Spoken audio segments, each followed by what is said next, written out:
A big part of our city's economic recovery involves getting young New Yorkers connected to employers in the city who want to build their workforces. With the help of federal COVID relief aid, the city's summer youth employment program is currently underway, and it's been completely funded with about 75,000 teens and young adults taking part in it. The CUNY system is part of that effort. Undergraduate students are partnering with employers and getting paid to work on projects that support different communities that are still bouncing back from the pandemic. Joining me now to talk about that and much more is Chancellor Félix Matos Rodríguez. Welcome. Very good to see you, Chancellor. Thank you, Errol, for having me. A pleasure to be in your program. Absolutely. So now CUNY is in partnership with the DOE and with the Summer Youth Employment Program, other agencies to connect college students with high school students. That's in part to help the younger kids catch up. Is that being done remotely? Is that like mentoring? Is that tutoring? What is that? So the students are using every technique. They're going in person. They're doing things online. And the idea is to have the students from the DOE catch up in their learning. We also know that even in normal times, there's something called a summer melt, that we lose some students, right, who do not show up to the freshman year of college as they're graduating. By having these mentors, we saw in the last couple of years that it raised the number of students who graduated and showed up for the first day of classes. So it's a great thing for the seniors who graduated from the DOE. It's a way for our students to earn some money, have a sense of worth, and it gives the new students friends immediately in the new campus. So it's a win-win for everybody. Okay, sounds great. Let's talk about what's going to happen in the fall. What do students and teachers and staff need to know about returning to campus? Will there be testing requirements? Are you going to run a vaccination drive? What's going to happen? So we've been very active in the state and the city efforts in vaccination. We're very, very proud that in the sites that we operate in our campuses, about 250,000 New Yorkers have gotten their vaccines. So we're very proud of that effort. We believe that that's the key part of having a safe return to the campus. The survey that we did, the last survey we did in mid-June, showed that about 87% of our faculty was vaccinated, 70% of our staff, and 59% of our students. So we know those numbers are going to be higher. We're telling everybody that we want you to be vaccinated if you're going to be taking in-person classes. That's for the students. For the staff, we're encouraging that. We're not forcing the vaccine. So the staff and the faculty who do not have the vaccine are going to have to undergo testing to be able to come to the campus. So we'll have a combination of testing and vaccines. But again, the message is, and we've seen it with the rise of the variant, please vaccinate, vaccinate, vaccinate. Well, with or without vaccination, will there be distancing and masking requirements for indoor classes and other gatherings? So far, I think one of the key things here, Errol, is going to be that we're always going to have to keep our ears close to the ground. I think we learned that in the last year. We'll be following the CDC guidelines and the guidelines that will be coming from the state and the city. Right now, as you know, the guidelines state that individuals who are vaccinated do not have to wear a mask. That is their choice. But individuals who are not vaccinated do have to wear a mask. So far, that's the approach that we're taking. We could modify that as things change, right? Nobody's hoping for that.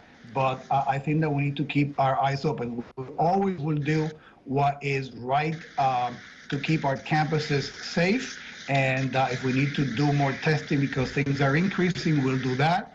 But right now, we're following the state and the CDC guidelines. Okay. With hundreds of thousands of students, statistically, somebody is going to test positive. What happens in a case like that? So we'll be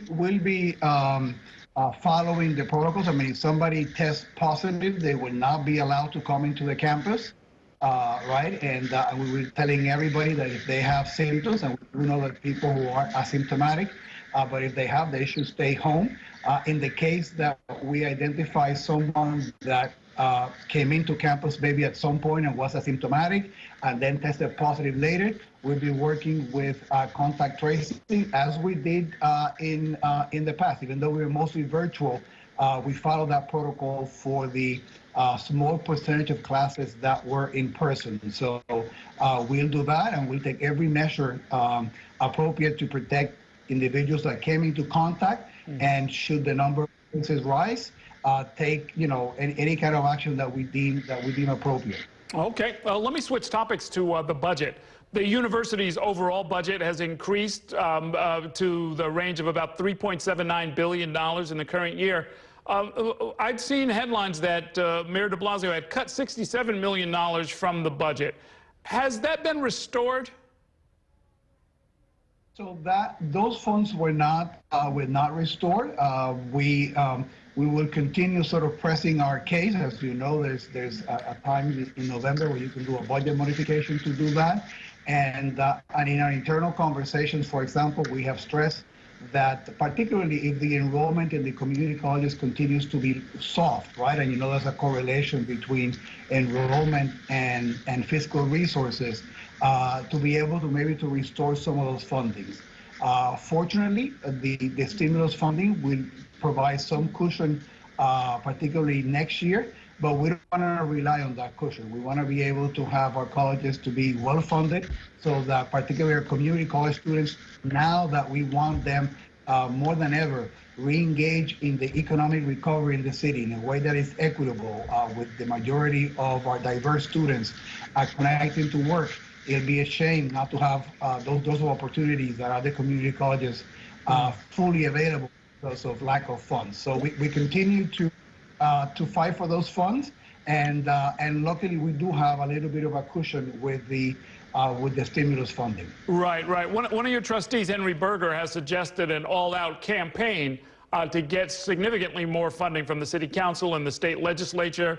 Is there an appetite among the trustees and your other leadership groups to mount such a campaign? Well, I mean, candidly, we've been out there all along. We've been, you can go back to the members of the city council and tell them how many times I met with them, the members of the administration did that. We also do that during the budget cycle. It's part of our job to advocate. We believe that we are a phenomenal investment for the city of New York, particularly at this time.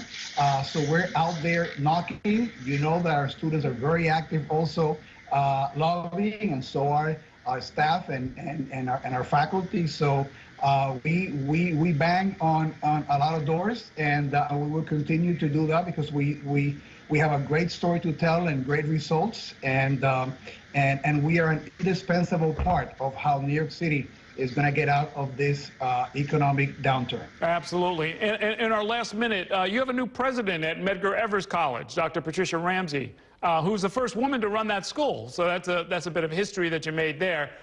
Tell us a little bit about her.